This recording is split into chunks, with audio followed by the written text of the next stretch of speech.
Shalom Aleichem.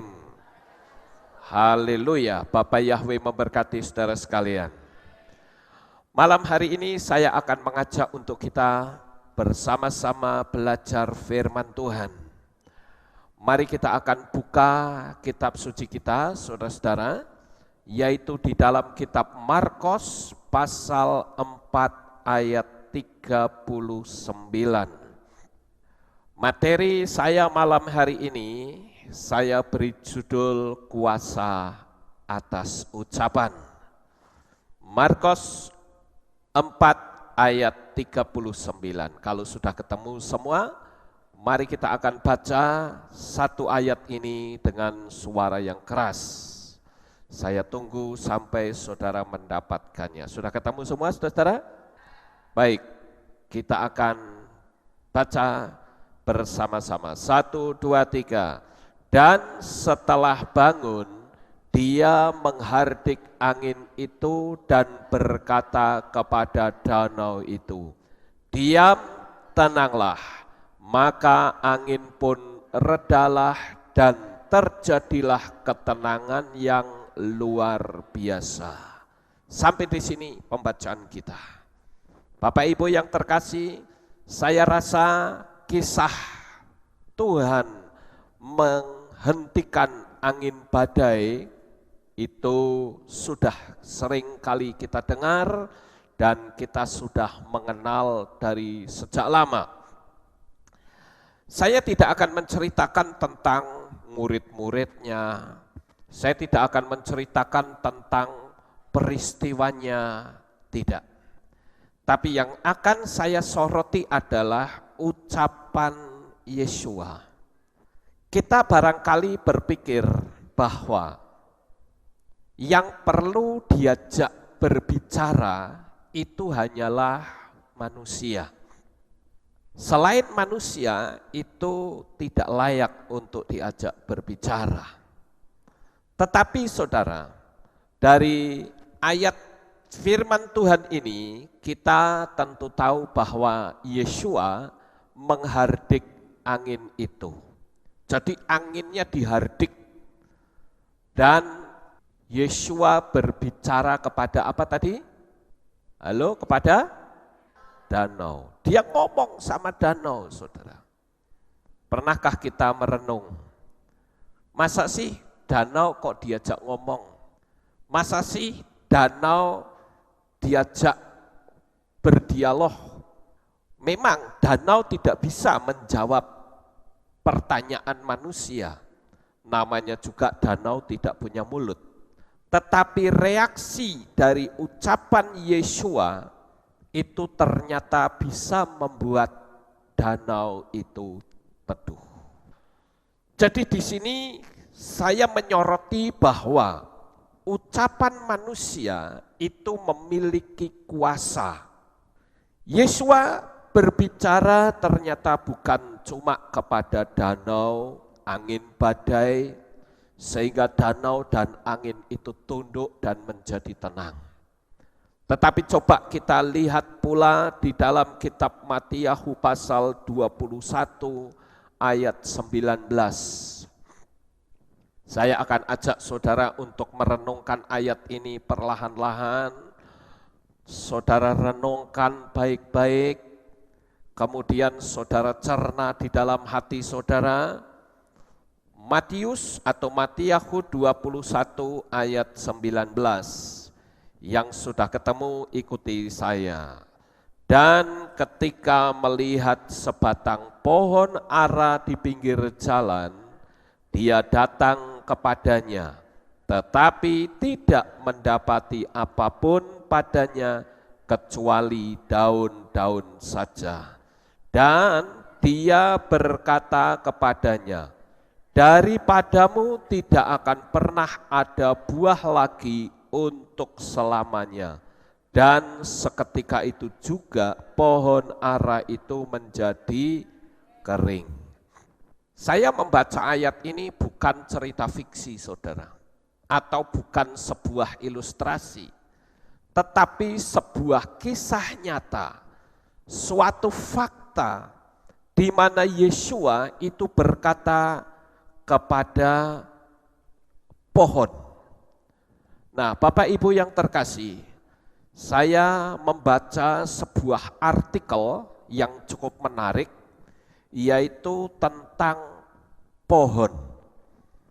Pohon itu ternyata kalau diajak berbicara, itu bisa memiliki reaksi. Pohon itu juga sebetulnya bisa berdialog dengan pohon-pohon yang lain.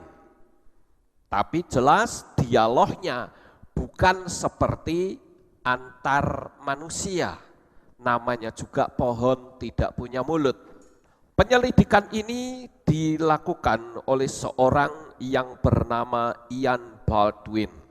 Dia adalah seorang Direktur Max Planck Institute for Chemical Ecology. Dia mempublikasikan sebuah paper yang menyimpulkan bahwa pohon itu bisa menyebarkan sebuah senyawa kimia untuk berkomunikasi dalam tanda petik dengan pohon lain di dekatnya. Menurut Baldwin, ketika sebuah pohon yang dia teliti diserang oleh serangga, maka pohon itu akan memproduksi tanin dan berbagai senyawa kimia lainnya. Nah, senyawa itu biasanya dilepas untuk menghambat pertumbuhan dan tersedianya makanan bagi larva serangga itu, serta untuk mempertahankan diri dari serangan lebih lanjut dari serangga-serangga tersebut. Temuan Baldwin lainnya yaitu ternyata tidak cuma pohon yang diserang serangga saja yang mengeluarkan senyawa kimia itu, melainkan juga pohon-pohon lain yang belum diserang mengeluarkan senyawa yang sama. Baldwin dan rekan-rekannya berkesimpulan bahwa senyawa kimia itu dikeluarkan sebagai mekanisme untuk memperingatkan potensi bahaya yang dihadapi oleh pohon-pohon lain, sehingga juga bisa mempersiapkan pertahanan diri. Nah, ini cukup menarik, saudara-saudara.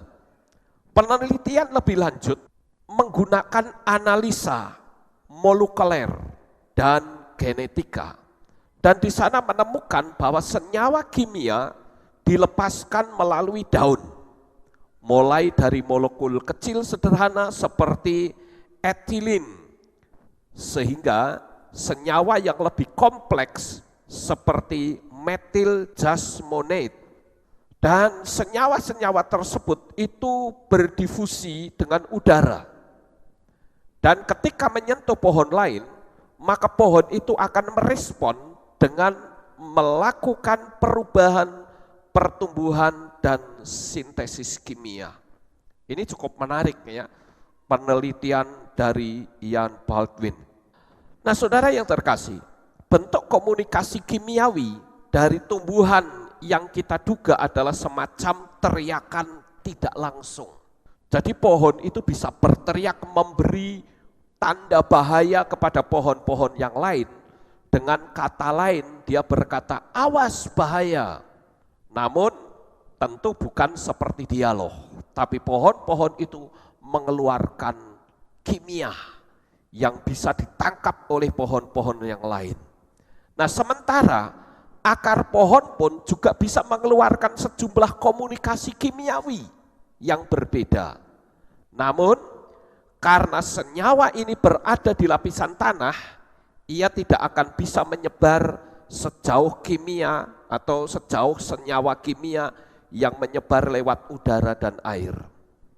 Nah, sekarang saudara, para peneliti tengah berupaya untuk meneliti dan mengurai senyawa-senyawa kimia itu, agar senyawa informasi itu dapat dimodifikasi dan digunakan secara genetik untuk keperluan pembasmian hama dan tanaman yang akan dipanen. Nah, ini berbicara tentang komunikasi antar pohon, saudara-saudara. Ini yang ngomong bukan saya hanya menyampaikan apa yang dilakukan oleh seorang ilmuwan. Nah, Bapak Ibu Saudara yang terkasih, tidak heran apabila ucapan Yesua itu bisa merespon atau direspon oleh pohon ara, sehingga pohon ara itu menjadi kering. Nah, itu membuktikan bahwa ucapan manusia itu mengandung kuasa. Tetapi kadangkala kita tidak tahu akan hal ini, sehingga kita menganggap itu sesuatu yang tidak perlu. Nah, Bapak Ibu Saudara yang terkasih, kita akan melihat kisah yang lain di mana manusia berbicara kepada alam, bukan cuma berbicara kepada manusia. Kalau tadi kita melihat Yesua berbicara kepada angin badai dan danau, kemudian Yesua juga berbicara kepada pohon. Sekarang Yesua juga mengajarkan untuk manusia bisa berbicara kepada gunung. Mari kita buka di dalam kitab Markus pasal 11 Markus 11 ayat 23. Di sana dikatakan, sebab sesungguhnya aku berkata kepadamu. Nah, ini kalau Yesua ngomong sesungguhnya, itu kita harus ekstra untuk melihatnya. Kalau Yesua ngomong sesungguhnya berarti sungguh atau bohong? Sungguh, pasti ini benar-benar saudara. Dikatakan sebab sesungguhnya aku berkata kepadamu, bahwa siapa saja yang berkata kepada gunung ini, terangkatlah dan tercampaklah ke laut, dan dia tidak dibimbangkan dalam hatinya, melainkan percaya bahwa apa yang ia katakan sedang terjadi, apa saja yang ia katakan itu akan terjadi kepadanya. Ayat inilah yang pernah saya praktekkan. Ketika saya melewati gedung ini, dulu waktu kita masih punya gedung yang kecil, setiap lewat saya berhenti di depan sana, lalu saya katakan, hai gedung bioskop, kamu menjadi gereja. Nah, itu yang saya lakukan dulu saudara. Mungkin saudara akan berpikir kayak orang gila ya, masa sih gedung diajak ngomong? Ya terserah kalau orang mau mengatakan gila. Tapi faktanya berhasil tidak? Berhasil.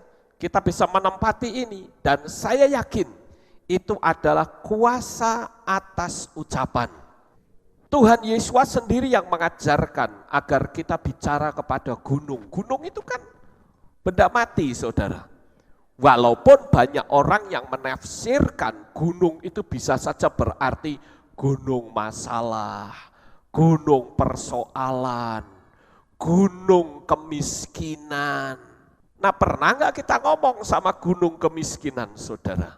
Ketika kita hidupnya terus tidak punya duit, selalu saja kalau punya duit sebentar hilang kayak air, saudara.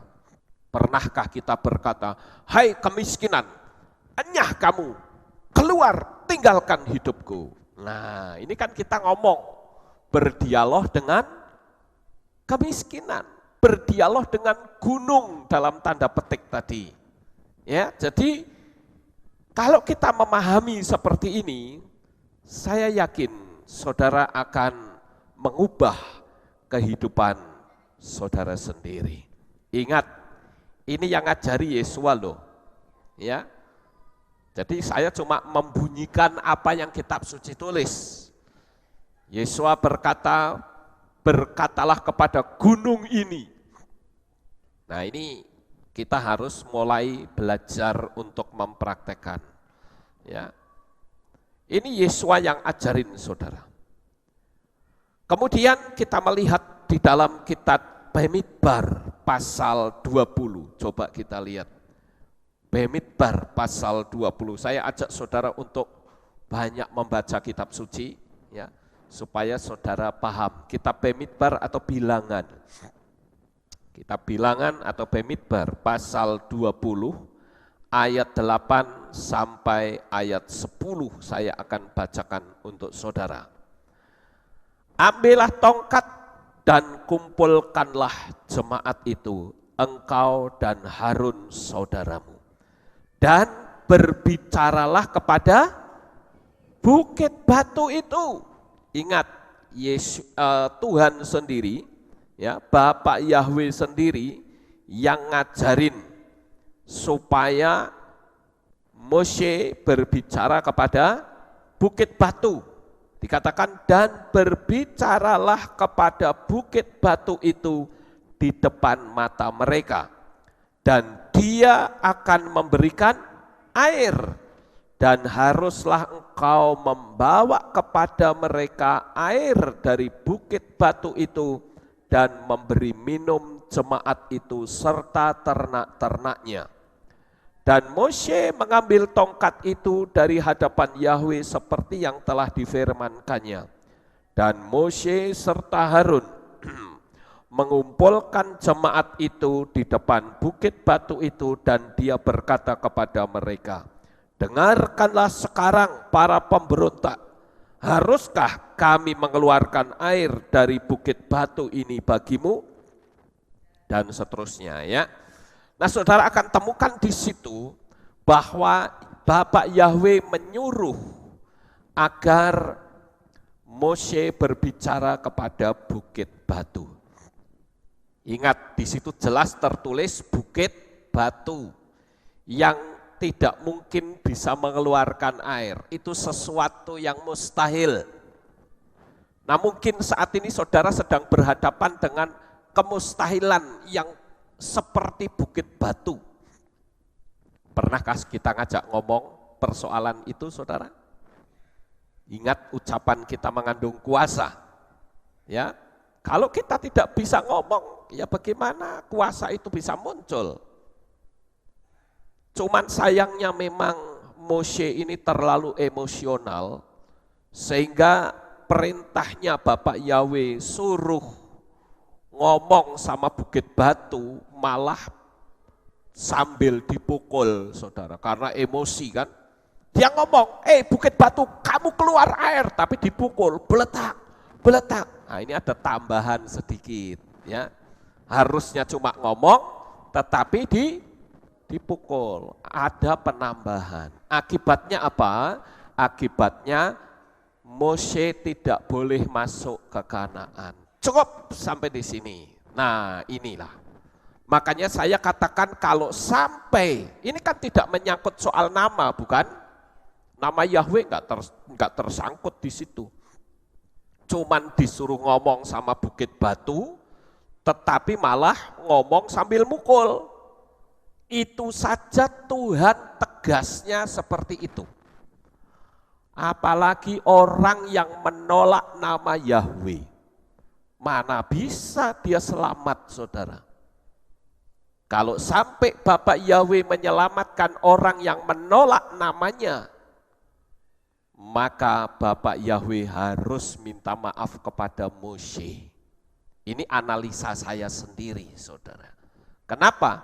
Karena untuk kasus ini tidak menyangkut nama saja, tegasnya luar biasa. Apalagi yang menolak. Bagaimana, saudara? Ya, ini penting sekali. Jadi di sini saya tunjukkan ayat-ayatnya agar saudara itu bisa mantap bahwa apa yang saya ajarkan itu datangnya dari kitab suci.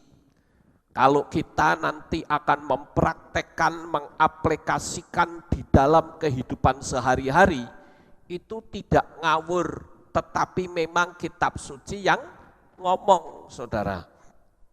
Kemudian contoh lagi, kita lihat contoh yang lain lagi, yaitu Yosua berbicara kepada matahari dan bulan. Coba ya, matahari dan bulan diajak ngomong, saudara-saudara. Kita buka di dalam Yosua pasal 10 ayat 12. Demikianlah bunyinya. Dan berbicaralah Yosua kepada Yahweh pada hari itu ketika Yahweh menyerahkan Amori di hadapan Israel.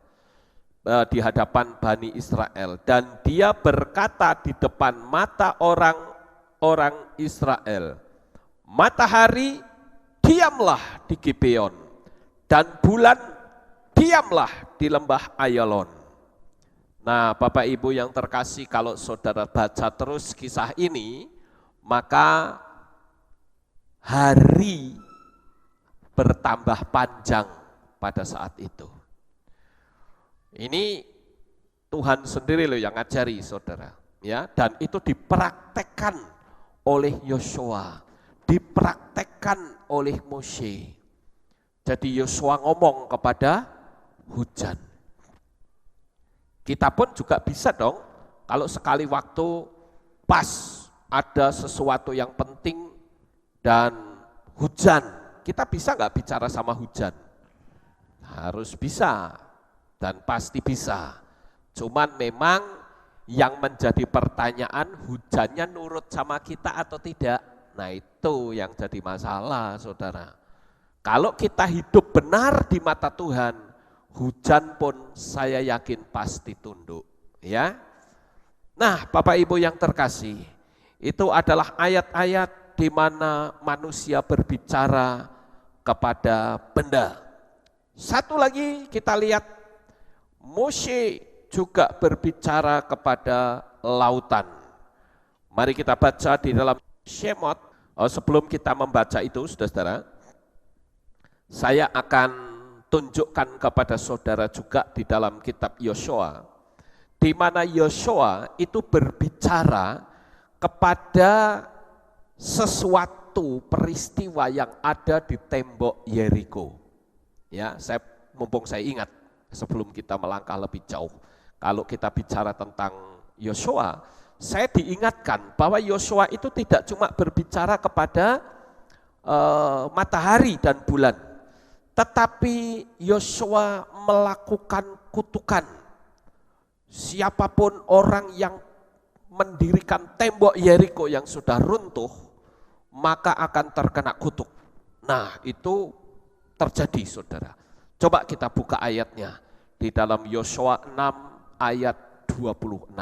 Ini kita masih berorientasi pada kuasa atas ucapan.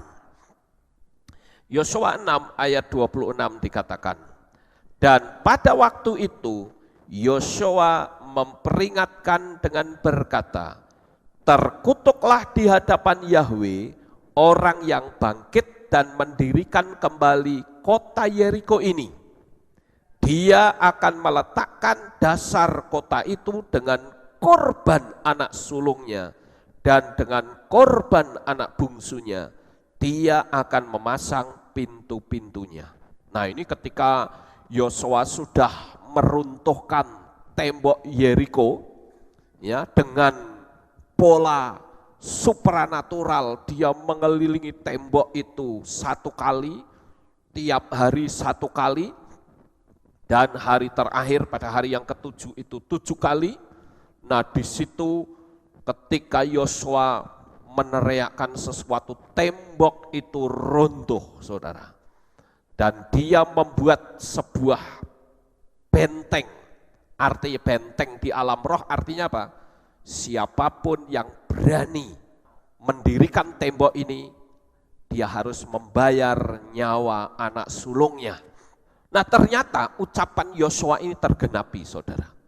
Di dalam kitab Melehim Alef, ini sudah peristiwanya ratusan tahun, dan itu terjadi di dalam kitab Melehim Alef pasal 16 ayat 34. Coba kita baca. 1 Raja-Raja 16 ayat 34. Ucapan Yosua yang mengatakan siapapun yang berani mendirikan tembok ini, maka dia akan terkena kutuk. Nah, saudara yang terkasih, di dalam kitab Melehim Alef atau Raja-Raja 16 ayat 34 dikatakan demikian. Pada zamannya Hiel orang Betel membangun Yeriko, ia meletakkan pondasi dengan nyawa Abiram, anaknya yang sulung, dan dia memasang pintu-pintu gerbangnya dengan membayar nyawa Segub anaknya yang bungsu sesuai dengan firman Yahweh yang dia katakan dengan perantara Yosua anak Nun. Wah, ini ngeri saudara. Peristiwanya sudah ratusan tahun dan ketika Yosua mengucapkan itu, berani orang mendirikan tembok Yeriko dan ternyata betul apa yang diucapkan Yosua terjadi. Nyawa anaknya mati, ya, anaknya Hiel orang Betel, saudara-saudara. Nah, ternyata peristiwa ini itu berlangsung sampai zaman di mana kita hidup, saudara. Bukan sudah ribuan tahun, bukan? Tapi ucapan Yosua ini tidak pernah dicabut. Dahsyatnya ucapan itu seperti itu, saudara. Sehingga pada waktu Yasser Arafat meresmikan Yeriko, karena Yeriko tadinya kan milik Israel dan dicaplok oleh Palestina. Ketika Yasser Arafat meresmikan Yeriko, maka nyawa anaknya yang bernama Muhammad Abu Saban itu mati, saudara. Ketika dia pulang dari peresmian itu, ternyata di tengah jalan dicegat oleh orang-orang yang naik sepeda motor membawa senapan mesin, dan anaknya Yasser Arafat itu dibunuh, saudara, dengan diberondong senapan mesin. Nah, ini membuktikan betapa dahsyatnya kuasa atas ucapan. Nah, Bapak Ibu yang terkasih, begitu juga kita melihat bagaimana Moshe itu membelah lautan Kolsom. Mari kita buka di dalam kitab Shemot atau Keluaran pasal 14 ayat 16. Ini saya masih tunjukkan ayat-ayatnya dulu supaya saudara mantap bahwa pengajaran ini datangnya dari Tuhan sendiri. Shemot 14 ayat 16 atau Keluaran mengatakan, namun engkau angkatlah tongkatmu dan ulurkanlah tanganmu ke laut itu dan belahlah, dan biarlah Bani Israel masuk ke tengah-tengah laut itu dengan kering dasarnya. Saya punya keyakinan, saya punya kepercayaan bahwa pada saat Yahweh berbicara kepada Moshe seperti itu, Moshe cepat-cepat ambil tongkatnya dan diangkatnya tongkat itu. Saya yakin Moshe akan berkata, hei lautan Kolsom, terbelah dan menjadi jalan. Pada saat itu langsung ada angin yang bisa membelah lautan itu dan orang Israel berjalan di tengah-tengahnya. Ini keyakinan saya, saudara. Kenapa? Karena tidak mungkin Moshe cuma hanya mengangkat tangan, dia pasti berbicara. Karena Tuhan sudah ngajari dia. Ya. Jadi di sini kita melihat bagaimana Tuhan yang memerintahkan untuk membelah lautan, Moshe lakukan itu. Kita lanjut lagi, saudara. Yehezkiel sekarang. Yehezkiel itu disuruh berbicara kepada tulang-tulang yang sudah kering. Kalau saudara membaca di dalam kitab Nabi Ezekiel atau Yehezkiel pasal 37 ayat 4 sampai 9. Ini sebetulnya cukup panjang ya bacaannya, tetapi saya bacakan dari ayat 4 sampai 9 saja. Begini bunyinya. Dan dia berfirman kepadaku, bernubuatlah kepada tulang-tulang ini, dan engkau harus mengatakan kepada mereka, harus ngomong sama tulang-tulang itu, hai tulang-tulang yang kering, dengarkanlah firman Yahweh.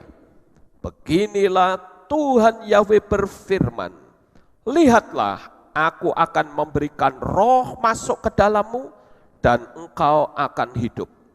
Aku akan menaruh urat-urat padamu dan akan menumbuhkan daging padamu. Dan aku akan membungkus engkau dengan kulit dan memberikan roh kepadamu. Dan engkau akan hidup sehingga engkau akan mengetahui bahwa akulah Yahweh. Demikianlah aku bernubuat seperti yang diperintahkan. Dan sementara aku bernubuat terdengarlah suara riuh dan tampaklah ada suatu goncangan. Dan mendekatlah tulang-tulang itu, tulang dengan tulang. Dan aku memperhatikan dan lihatlah urat-urat dan daging-daging tumbuh dan menyebar pada tulang-tulang itu.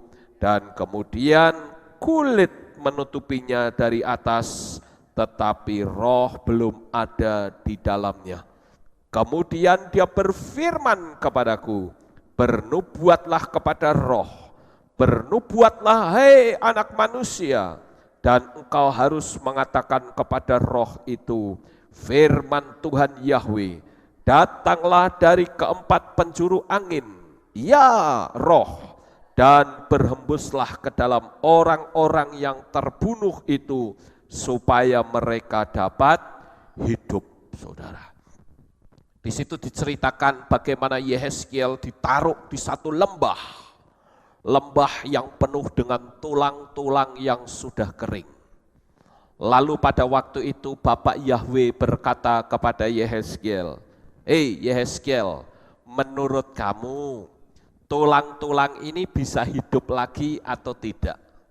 Wah, ini Yehezkiel agak pusing, saudara, karena yang tanya itu Tuhan.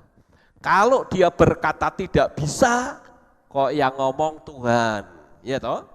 Tapi kalau ngomong bisa, kok otak logikanya berpikir, mana bisa tulang-tulang sudah kering kok bisa hidup lagi, carane piye? Ya toh, saudara? Lalu Tuhan ngomong sama Yehezkiel, coba kamu ngomong sama tulang-tulang kering. Coba saudara, tulang-tulang sudah kering kok diajak ngomong. Tetapi ya itulah perintah Yahweh. Di situ Yahweh sedang memberitahu bahwa di dalam diri manusia ciptaannya itu memiliki kuasa atas ucapan. Lalu Yehezkiel ngomong seperti yang tadi kita baca. Dan ternyata tulang-tulang itu bisa nempel satu dengan yang lain, gelundung satu dengan yang lain, saudara. Mungkin kepalanya di sini, kakinya di sana, badannya di sana, bisa bergerak sendiri-sendiri dan nyambung masing-masing. Terus muncul daging, muncul kulit, muncul roh. Wah, akhirnya Yehezkiel melihat, wow, ternyata ini dulunya tentara yang mati, saudara. Woi, luar biasa sekali, bukan? Nah, inilah yang disebut dengan kuasa atas ucapan. Lalu bagaimana dengan penyakit, saudara? Nah, Yesua mengajarkan kepada kita untuk kita mengusir sakit penyakit. Ya, di dalam kitab Matiyahu pasal 10 ayat pertama dikatakan, dan setelah memanggil ke-12 muridnya, dia memberi otoritas atas roh-roh najis kepada mereka untuk mengusir roh-roh itu dan menyembuhkan setiap penyakit dan semua kelemahan tubuh. Nah, di sini Tuhan mengajarkan kepada kita untuk berbicara kepada setan, berbicara kepada roh, berbicara kepada penyakit. Jadi dengan kata lain, semua yang ada di sekitar kita itu bisa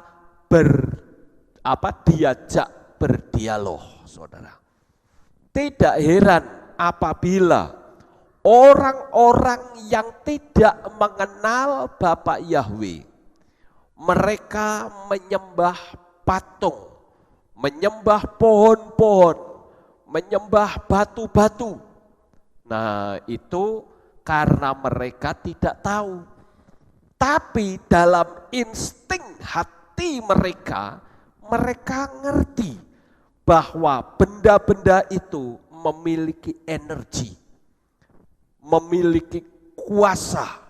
Walaupun kita yang ngerti tentang nama Yahweh, berarti kuasa-kuasa itu adalah kuasa setan, saudara. Kalau orang menyembah pohon, menyembah batu-batu besar, kenapa mereka sampai menyembah? Karena dari benda-benda tersebut mengeluarkan aura, mengeluarkan energi. Sehingga orang berpikir, wah ini ada sesuatu yang luar biasa. Sehingga mereka menyembah patung-patung dan sebagainya.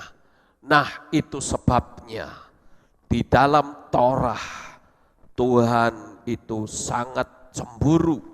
Tuhan tidak ingin manusia itu menyembah kepada patung-patung.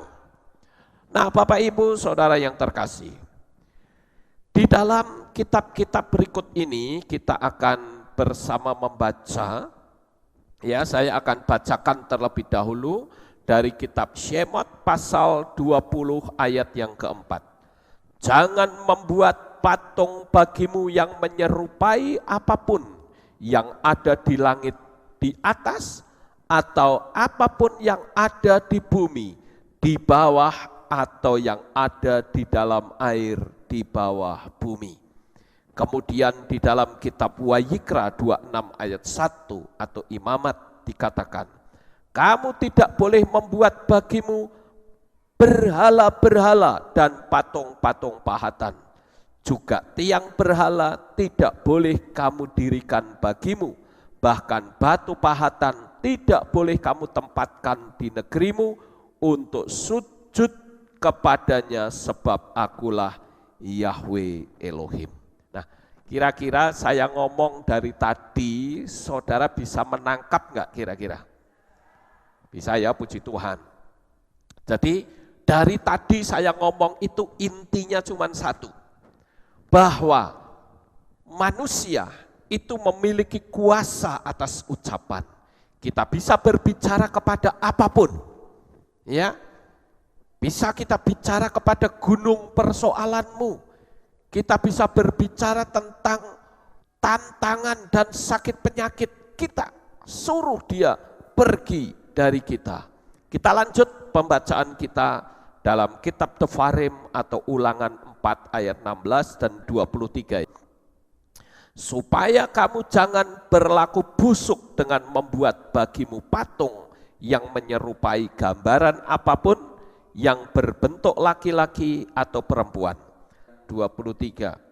Jagalah dirimu agar kamu tidak melupakan perjanjian Yahweh Elohimmu yang telah Dia buat dengan kamu dengan membuat bagimu patung yang menyerupai apapun yang telah Yahweh Elohimmu larang. Nah, jadi di sini kalau saudara lihat, itu betul-betul Tuhan itu cemburu. Kalau melihat ada orang yang membuat patung-patung dan sebagainya. Nah, Bapak Ibu yang terkasih, di sini saya katakan bahwa semua benda memiliki energi. Menyembah berarti menaklukkan diri dan membuat kecemburuan bagi Tuhan. Jadi kita boleh memperlakukan mereka dengan baik, tetapi bukan untuk menyembahnya, termasuk alam. Tuhan sediakan alam untuk kita bisa menikmatinya. Saya ambil contoh misalnya seperti ini, ya. Ini orang lagi ngapain, saudara? Gambar ini saudara tahu nggak? Sedang apa? Memompa minyak, ya. Ini ladang minyak lepas pantai, saudara. Dia ada di tengah-tengah lautan. Kalau ngambil minyak secara berlebihan, itu alam akhirnya rusak. Karena keserakahan manusia terhadap alam, ingat alam itu juga ciptaan Tuhan. Kalau alam itu rusak, dia bisa membalas dengan manusia loh saudara. Saya ambil contoh, misalnya ini. Ini merupakan kemarahan alam.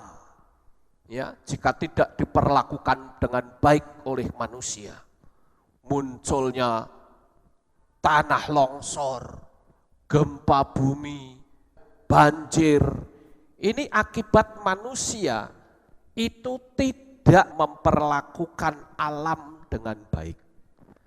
Seharusnya manusia itu bisa memperlakukan alam itu dengan baik, maka alam juga akan memberi kepada manusia itu. Tetapi karena alam itu diperas, wah akibatnya berbahaya. Alam pun bisa membalas, saudara. Sekarang kita lihat, pohon-pohon, gunung, tanah, binatang, dan semua makhluk bisa membaca bahasa batin kita. Perlakuan mereka yang baik, dia akan membalasnya dengan baik. Contoh gampang, mobil, saudara. Saudara punya mobil, coba saudara perlakukan dia tidak baik, saudara. Saudara tidak pernah rawat mobil itu kan tidak diperlakukan dengan baik, bukan? Mobil itu pun bisa membalas ketidakbaikan kita. Yaitu apa? Kita bisa celaka, remnya bisa blong, atau mungkin mobilnya rusak di tengah jalan. Jadi semua yang ada di sekitar kita harus kita perlakukan dengan baik. Kalau kita tidak memperlakukan dengan baik, termasuk tanah, dia akan balas, saudara. Itu sebabnya kalau saudara lihat di Israel, ada yang namanya tahun Yobel. Apa sih sebetulnya tahun Yobel? Tahun Yobel itu adalah tahun pembebasan, di mana seluruh tanah di Israel tidak boleh ditanami. Dia diberi kesempatan untuk istirahat. Itu perwujudan Tuhan memberitahu manusia supaya manusia memperlakukan alam dengan baik. Tidak boleh serakah. Jadi di tahun Yobel, tahun yang ke-50, dengan kata lain, kamu sudah mengambil hasil dari alam selama 49 tahun. Di tahun yang ke-50, izinkan alam, tanah itu beristirahat. Itu sebabnya ada yang namanya tahun Yobel, saudara. Lalu sekarang yang menjadi pertanyaan bagi kita, apa sih manfaat dari materi ini? Manfaat dari materi ini adalah kita memiliki kuasa atas ucapan. Pernah gak saudara memperhatikan ya orang yang jualan di pasar, ya, baik jualan kain, jualan makanan atau jualan buah-buahan. Saya pernah memperhatikan secara tidak sadar mereka sebetulnya sudah punya insting. Kalau orang jualan kemudian belum laku, biasanya begitu mereka dapat uang pertama kali, mereka langsung kebut-kebut ke buah-buahan itu. Laris manis Tanjung Kimpul. Dagangnya laris, duitnya kumpul, kan gitu. Ya, pernah nggak saudara merenung itu? Ya, kok aneh ya orang ini ngomong seperti itu. Mereka tidak sadar bahwa sebetulnya mereka melakukan firman Tuhan. Nah, kita pun bisa begitu saudara. Coba kalau saudara jualan. Jualan apa katakanlah ini toko kain ya, toko baju. Coba saudara ngomong sama kain-kain yang saudara jual. Hei baju-baju, kamu pergi ya, jadi duit. Apalagi kita menggunakan nama Yesua. Kita bisa berkata, hai baju-baju, silahkan kamu pergi ya, kamu semua keluar dari rumah saya, jadi duit semuanya. Kalau saudara jualan buah-buahan, bisa nggak saudara berkata begitu? Bisa saja. Saudara mau praktek? Ada yang sudah pernah praktek nggak? Wah, ada. Hasilnya gimana? Luar biasa. Coba, saya ingin saudara bersaksi malam ini, karena ini direkam, ya, supaya bisa memberi kekuatan yang lain. Saya akan kasih kesempatan yang pertama Koh Alip dulu. Mari Koh Alip silahkan maju ke depan, bisa memberikan kesaksiannya. Ayo Koh, apa yang Koh Alip lakukan pada waktu jualan oli? Ya, kita dengar kesaksiannya saudara. Shalom, selamat malam. Saya selalu praktek apa yang diajarkan Bapak Gembala. Begitu barang-barang saya datang yang puluhan drum, saya selalu mengucap syukur. Saya sebut nama satu persatu barang-barang tersebut dan saya mengucap syukur dan saya berseru sekeras-kerasnya, hai barang-barang, keluar cepat, laku keras, laris manis, dan dibeli oleh semua customer-customer saya yang membayar dengan benar. Itu yang saya lakukan dan saya selalu berserah dan kehendak Abah Yahweh yang jadi. Itulah kesaksian saya, terima kasih. Dan barangnya laku keras, amin. Haleluya, beri tepuk tangan saudara. Iya, ini contoh ya. Saya diceritain Koh Alip. Orang jual oli itu susahnya luar biasa. Apalagi olinya itu yang dijual drum-druman.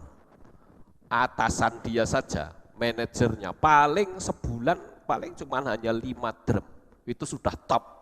Tapi dia bisa menjual ratusan drum, saudara. Nah itu karena dia mempraktekkan ini. Nah sekarang yang kedua, saudara Darwoto, ayo maju ke depan sini. Wah, ceritakan buat teman-teman yang lain, bahwa apa yang kita ajarkan di tempat ini, itu ada hasilnya. Shalom. Kalau saya biasanya saya yang sebut pelanggan saya, misalnya kayak PO Bimo atau PT Gayatri, saya panggil begitu barang saya ada, saya panggil dan berdoa, hei PT Gayatri belilah ban ini semua, beli dengan harga cash dan harga yang tertinggi.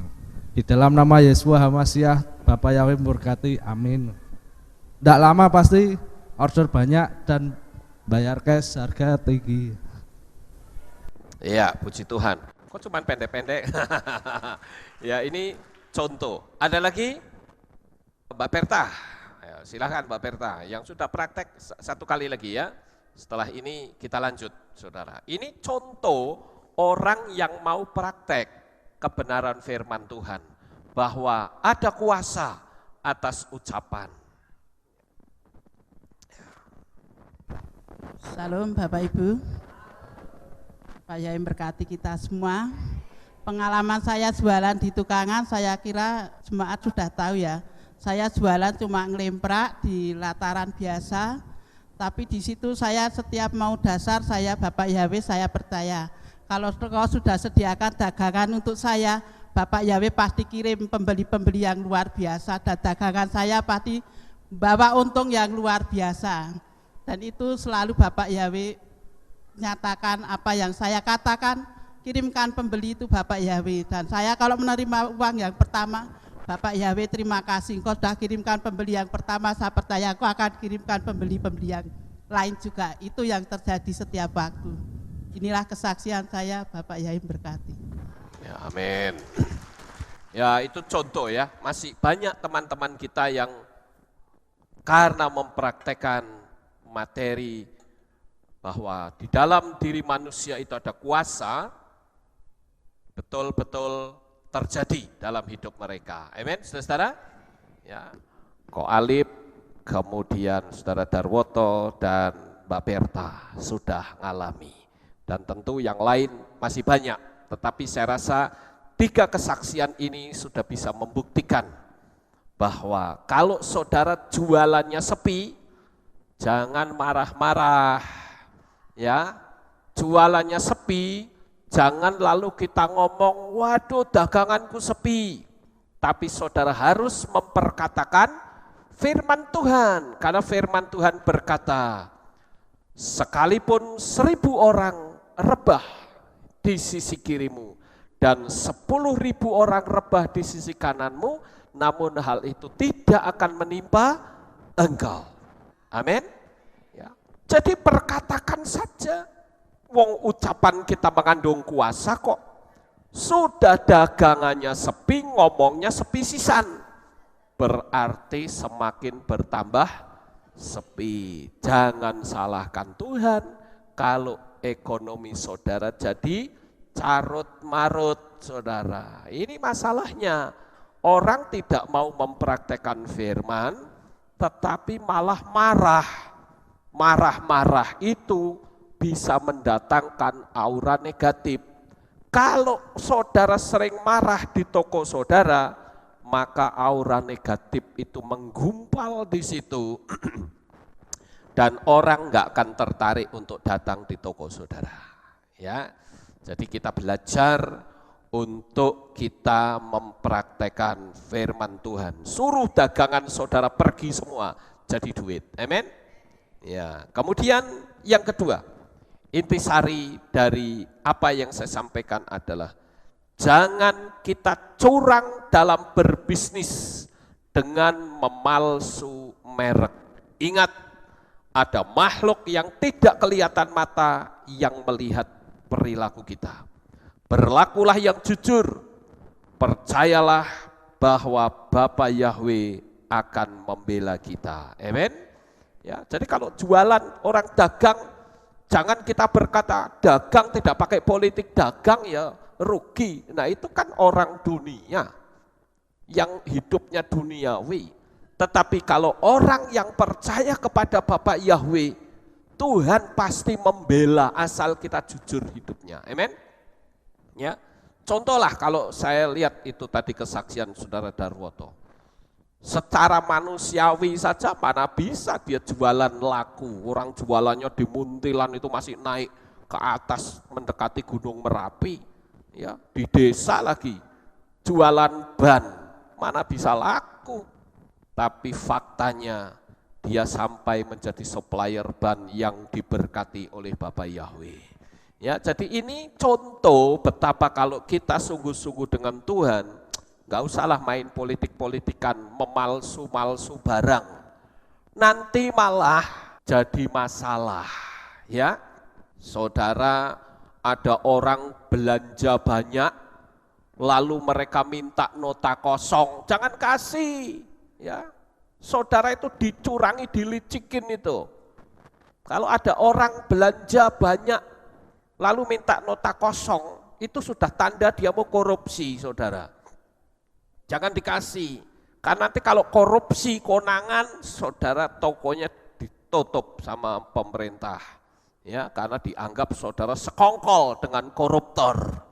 Kerjalah yang baik, kerjalah yang jujur. Karena ucapan kata-kata kita itu mengandung kuasa. Yakinlah, kejujuran saudara itu dilihat oleh Tuhan. Dan Tuhan pasti memberkati saudara. Toko-toko yang lain biarkan sepi semua, tapi Tuhan akan memberkati toko saudara. Ya, yang penting kita jujur. Kemudian yang keempat, saudara. Yang ketiga ya. Perlakukan barang dagangan kita dengan ucapan-ucapan yang baik. Jangan mengeluh, karena ucapan saudara akan mempengaruhi atmosfer dagangan saudara. Ngomonglah yang baik, yang jujur itu artinya gini, jangan saudara ngomong, lah nek saya jual segitu ya rugi, padahal faktanya nggak rugi saudara, ini kan bohong namanya. Saya jualan dulu, ya saya kan juga punya toko dulu saudara. Saya punya prinsip, saya jual segini. Suka silahkan dibeli, tidak suka silahkan cari lain. Asal kita jujur, kita jual dengan baik, orang boleh saja pergi, nanti Tuhan akan gerakkan orang itu untuk kembali lagi. Amin. Ya. Yang penting kita jujur dan ramah kepada pembelinya. Walaupun kadangkala kita suka melihat pembeli-pembeli yang brengsek, tetapi ingat kita punya falsafah orang Tionghoa. Cincai, nah itu benar saudara, cincailah, kita rugi sedikit nggak apa-apa, nanti Tuhan akan kirim yang lain, amen? Ya ini cara kita memperlakukan sesuatu, barang, benda atau apa di sekitar kita harus dengan ucapan yang baik. Ya, saya dulu punya langganan toko komputer saudara, memang tokonya ini ya kecil, tetapi saya senang belanja di situ. Kenapa? Karena orangnya ramah-ramah, pegawainya ramah. Biasanya karena saya sudah sering, begitu saya masuk ke toko itu, tokonya masih rame, selalu penjualnya bilang, Pak Lukas tunggu sebentar ya. Oh saya sudah tahu itu kode saudara. Karena kalau saya datang pasti harganya langsung turun banyak. Nah ini contoh saja, kita memperlakukan orang dengan ramah, orang pasti akan senang dengan kita. Saya pun juga pernah parkir ya di salah satu tempat yang penuh sesak. Ketika dulu saya mengantar mama mertua saya berobat, ya saya parkir di tempat yang ya agak jauh saudara. Tukang parkirnya itu sudah tua, tapi tutur kata bahasanya itu ramah sekali. Dia berkata dalam bahasa Kromo, ya dia bilang kira-kira artinya begini, Bapak parkir di belakang saja di sana, enggak apa-apa, nanti kalau yang depan itu sudah keluar, nanti Bapak saya panggil untuk datang ke sini. Kira-kira ucapannya begitu, tapi ramah saudara orangnya. Sehingga ketika saya keluar dari tempat itu ya, dan betul orang ini tukang parkir ini nyuruh, Pak, monggo Pak, ngajeng mawon katanya. Saya duduk ke depan, parkir persis di tempat dokter itu praktek saudara. Jadi tidak terlalu jauh saya jalannya. Orang ngasih uang parkir biasanya berapa sih? 2.000 saudara. Tapi saya waktu itu keluarkan uang 20.000 saya kasihkan orang ini. Lalu bapaknya bilang begini, Pak, kembaliannya Pak. Saya bilang enggak, ini untuk Bapak ya. Wah, matur sembah nuwun nggih. Wah, senang orangnya saudara. Saya merasa diberkati dengan perlakuannya.